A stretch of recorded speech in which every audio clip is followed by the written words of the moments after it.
Yes,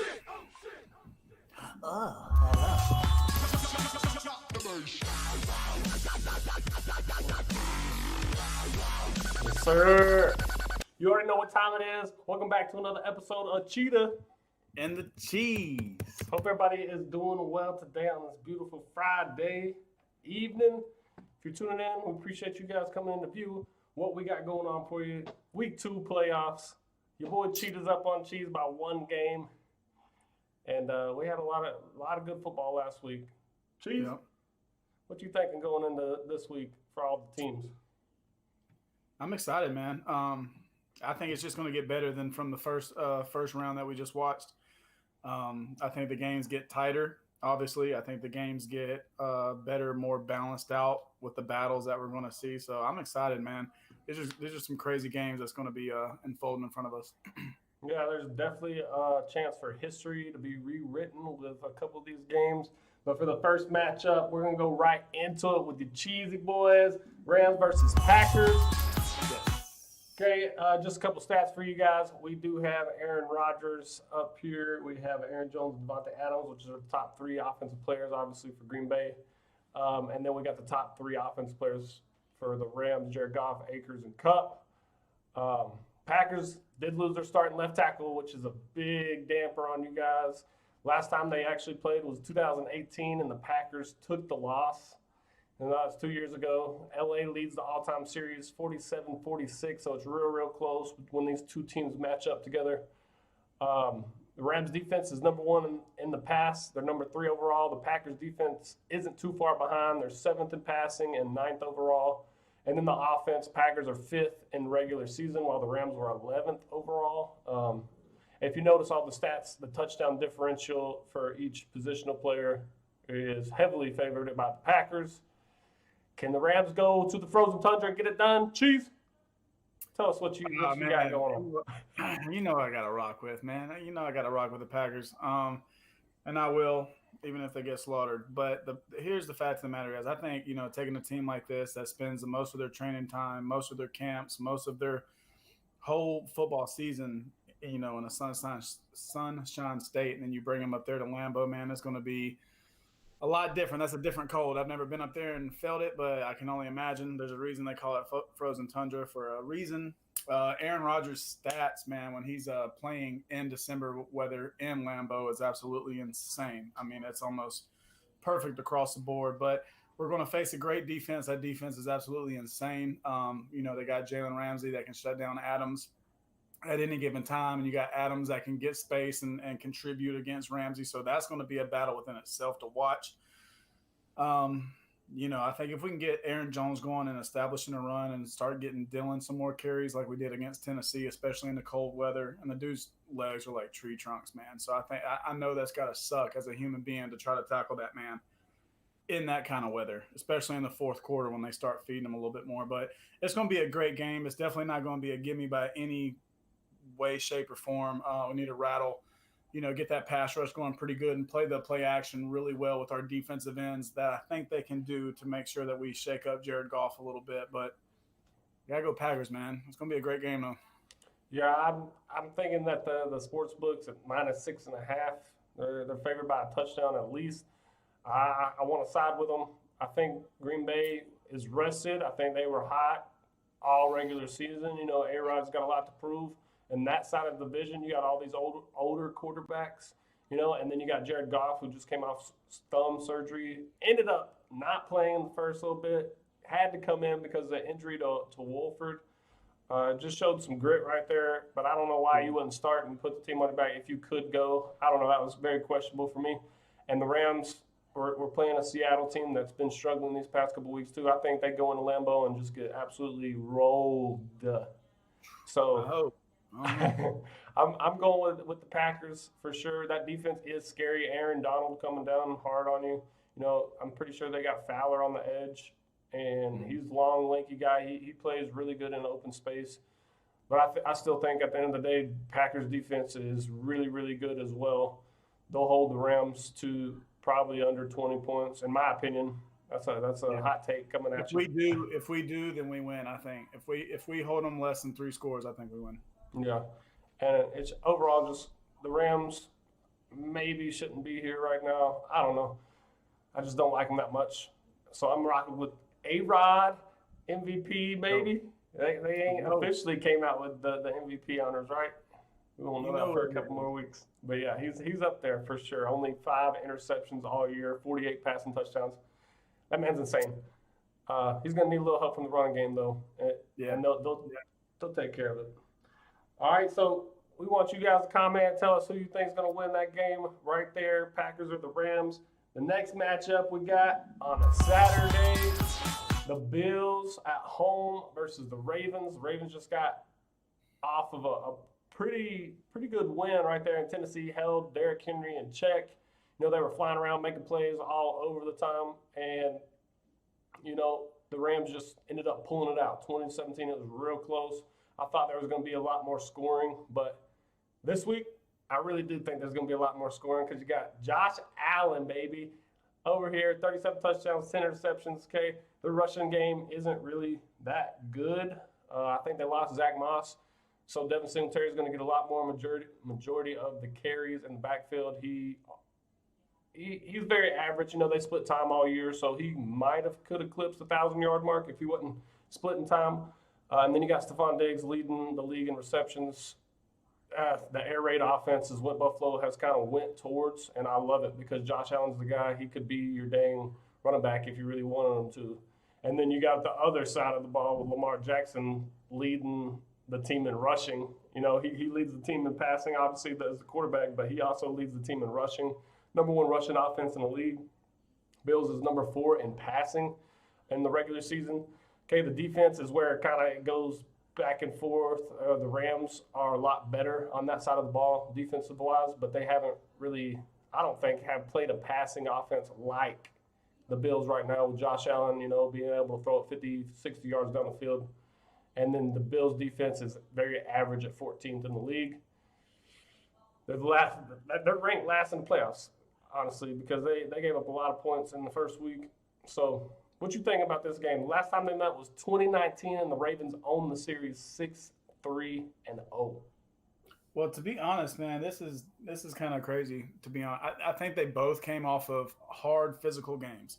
The Colts played good football against the Bills, and the Bills didn't walk out of there, you know, like it was a walkthrough. I think it was a very good physical game, and I think the Ravens had to play a very physical game, especially defensive-wise, the way they did shut the run down, and they did shut Derrick Henry down. Now, the fact of the matter is, can I think they stop the Bills' run? Yes, they can stop the Bills' run. The Bills don't have that great of a run, but like you said, they have not seen, all right, a passing type system, passing type game that the Bills are able to offer, and is in Buffalo. Now, do I think Buffalo has a hard time shutting down Lamar Jackson as well? Yes, but are they good enough defensively? All right, I know they're average in their rankings, but now this is playoff football. Are they good enough defensively? Okay. You gotta stop one player offensively when you're playing the Ravens. You stop him, make them have to start handing the ball off, then the Bills definitely win this game. But can they stop Lamar Jackson? That's my other big thing. I think the defense is good enough. They're not going to be. Lamar Jackson don't run all over this defense by any means. I think he gets narrowed down, and then he has to really start pulling all of his tools out, which he has a lot of. But I think the Bills can slow him down enough to make them have to play a full football, 100% controlled offensive game to try to beat the Bills at the same time with the Bills offense just slinging it all over the field. I'm going to go with the Bills on this one, especially it being in Buffalo. You know, I just think Josh Allen – I mean, I like both these quarterbacks, and whichever one gets hot and doesn't get utilized as much, I think has, you know, a great chance to win this game. But, you know, I think Josh Allen and Stephon Diggs, I don't think there's anybody on the Ravens, especially in the corner-wise, that can really slow him down, especially if they want to start playing coverage over top of it. Humphreys is the highest paid corner in the league right now for Baltimore. So, yeah, talking about corner. He's not going to all right, watch him. See if he shuts down Stephon Diggs. Stephon Diggs will get space no matter what. So yeah. And then going back to last week, too, I mean, Buffalo almost lost it at the end. They were getting their butts kicked all game by the Colts. The Colts are probably a better defense than what they're going to play this week in the Ravens, in my opinion. But Josh Allen, man, he can't be doing that stuff late in the game, putting the ball on the turf. because he's trying to buy extra time or whatever he's doing. And then Lamar, man, that was a crappy Tennessee defense. That's probably one of the worst defenses that Tennessee's had in the past couple of years. What I'm saying. And so he ran wild, and he looked electric. He was fast as shit. Okay, I saw him bust loose a couple times. I'm like, holy cow, he's the fastest man on the field for sure. But I do think Buffalo ends up containing them. He forces them to throw, and then when Lamar throws, it's a 50-50 ball every now and then. So they don't have to completely stop him. They just need to slow him down. It's all percentage-wise. Slow him down and bring him from him being able to do this much in a game and limit him to this to focus on the other aspects of his offense. That's how they win the game, and I think they can at least do that. Yeah, so the sports books give it the edge to the Bills, 2.5. I'm taking the Bills. Chiefs, you taking the Bills?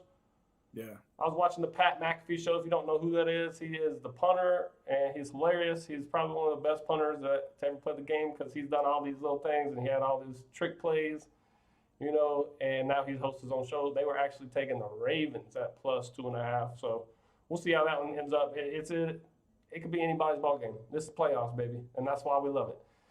And I think this is game of the week. This is me personally. I like this. The young quarterbacks. If you talk about the AFC, the oldest quarterback in the league, I know everybody's seen these memes, is Baker Mayfield. He's about 25 years old. He's barely older than Josh Allen. And Lamar's the youngest. Him and Patrick Mahomes, man. It's interesting because I'll show you in a minute. Okay, so we're both picking the Packers. We're both picking the Bills for Saturday's games. The next one we're going to get to, we got the Browns going to the Chiefs, man. And the Chiefs are obviously the number one offense in the league. Their defense has played up to the standard for Kansas City, right? But the Browns on the side of the ball, their offense has been rolling. The run game has been producing. They get ahead pretty quick. The defense has caused some turnovers, but then they let up versus Pittsburgh last week. So if they do that versus Kansas City, man, it's going to be a long game for them. They're going to have to come back, and then the run game kind of just disappears, and then Patrick Mahomes does what he does. So the play call for both teams, I think, are the thing to watch in this game, just to see if Baker goes in that play action, bootlegs, trying to get him outside the pocket, because he is one of the highest rated passers whenever he has play action. Given that run game, obviously it speaks for itself. Dual running back, Nick Chubb, Kareem Hunt. Kareem Hunt's got some bad blood with Kansas City, obviously being on that team with Andy Reid whenever he was first in the league. And then he got into all these off-the-field issues, obviously. If you don't know about it, hey, I'm not going to talk about it. But he's back, and he's looking for some revenge. They haven't played each other since 2018. Kansas City does lead 13-11-2 all time. Browns are very average offense and defense. Can they do it? Can they get it done? Can the Brownies get taken to the Super Bowl and it not be a shit joke anymore? It's not a joke anymore. It's not a joke anymore. I mean, the Browns have had a great season. They've played extremely well, especially the games that they've had to play, and especially playing the Steelers as many times as they've played them. But I think it ends here, and that's nothing against the Browns. The Browns definitely have my respect, but Kansas City's too good. They have too much firepower. Kansas City, the Browns are not going to be able to slow down that Kansas City offense. And I think, the Browns offense is extremely well, but I think the Chiefs defense can slow them down enough for that high-powered Chiefs offense to take away on the scoreboard. And, if it comes down to play calling, I'll put my money on Andy Reid all day long, especially when it comes to the postseason and they need a win in Arrowhead. I've seen it too many times. I'm definitely going Chiefs. Browns, nothing but respect. Y'all done extremely well, especially with the past seasons that we've seen. But, this is not remember the Titans. So I think Kansas City is definitely going to win this one. Yeah, well, the sports book give the spread to the Chiefs by 10 points. 10 points in the playoffs. It's probably the biggest point spread that we're going to actually see. Whether or not it happens, hey, I'm taking the Browns at the plus for sure. But I do think Kansas City ends up kind of rolling the Browns a little bit. But I don't think it's a 2 or 14-point game. I think it'll be that 10 or less. Browns will keep it close. Baker always plays really good whenever it comes at late the season like this when there's a lot on the line. So we'll see what Baker is here. Jarvis Landry, he's been his favorite target. They got a couple good tight ends. That's a little bit scary. Austin Hooper is run blocker first, but, man, he just seems to find his way open. And then that young guy, Harrison Bryant, he's a pretty good athlete, man, catching the ball out there, the second tight end. And they try to get him the ball at least 4 to 6 times a game. So that'll be interesting to see that matchup versus the Kansas City defense, if they can slow them down. Because if they keep Patty Mahomes out the field, which is the way you beat teams like this, you burn the clock. If it can be kind of a New York Giants game and hold the possessions to maybe 6, which was a record low for a while, they might have a chance, But at the end of the day, Chiefs defending Super Bowl champs on a bye week, they're all fresh. I can't go against them. So Chiefs, we're all picking the same so far. Well, I mean, we only got 4 to talk about, I think it's smart. Yeah. And that's going to bring us to the last matchup. We got a History Channel playoff matchup. Tom Brady, the old man, versus Drew Brees, another old guy over here. I had to steal this meme from the website because I just thought it was funny. It says history awaits, and it's got Tom and Drew Brees both bearded. Obviously, it's not the real picture of these guys. But Tom Brady, 40 touchdowns, 12 interceptions. Ronald Jones almost eclipsed 1,000 yards. He ended up sitting out a couple games from injury. Mike Evans, if he does play, had over 1,000 yards, 13 touchdowns. On the flip side, Drew Brees coming in with 24 touchdowns, 6 interceptions, missed like 4 or 5 games because of broken ribs, and now he's back. So he had 11 broken ribs, and now he's back, still playing. I love Drew Brees, man. He's got a Hall of Fame ballot for sure. And then you look at the guys that get the ball from Drew Brees or actually rushing is Alvin Kamara. He is the leading rusher. He's the leading receiver. Michael Thomas has been out a couple games too. But the Saints have been blowing the Bucs out this past year. The last matchup, it was 38-3. So are the Bucs going to come back? They are the 7th offense in the NFL. And then on the other side, the Saints are the number 3 defense. The Saints, they own the Bucs. It's 37-21 all time in that series. And it's the NFC South, baby. It's my division, and I hate Tom Brady. So I'm picking the Saints. I think they do it. Drew Brees coming in clutch. That defense, man, that's. I don't think Tom Brady has enough firepower of the classic Tom Brady versus this defense. And I think it'll be definitely under 52 points is what the sports book's giving it. It's going to be defense for sure. What you thinking, Cheese? I mean, I would initially probably go with Saints because of exactly what you just said, but just to make it different, I'm going to go with Tampa. Let's see what they can do. And, the defense for Tampa is banged up a little bit. They have a good overall defense. The defensive back, they scare me a little bit, especially against a Drew Brees and a Hill, and then you bring in Thomas and Alvin Kamara. I mean, they can definitely gap them and scheme them all game long. On the flip side, the Buccaneers do have a good bit of firepower. Let's see what Brady can do. I think he's lived up, obviously, to what he can do, and, especially at a new team and stuff like that. I think they really need to get Gronkowski involved in this game to make it. I mean, let him just be your check down.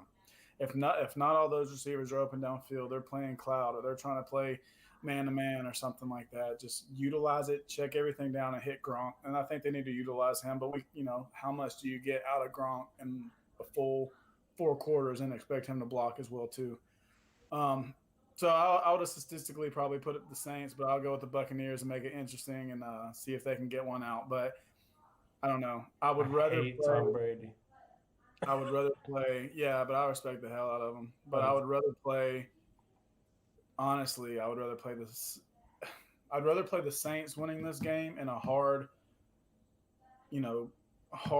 game for all 4 quarters, and then play them instead of playing the Buccaneers if they win this game, just because of the Brady thing. But yeah, I'll go Tampa Bay on this one. Nice. So we are different on this last game that we're going to talk about over here. It's going to be a good week of football, boys. If you over here watching the football games, hey, make sure you comment and tell us who you got, because I got a couple bets going for sure. The Knights were good to me last night for hockey, so we're trying to roll high this weekend, boys. That's going to bring us to the end of the show right here. Again, it's getting shorter and shorter week to week as less and less teams are playing, obviously. But we hope you enjoyed this episode of Cheetah and the Cheese. Kill 'em with the vibe. Hey, I hope I have a good weekend this weekend. Everybody pull for Green Bay.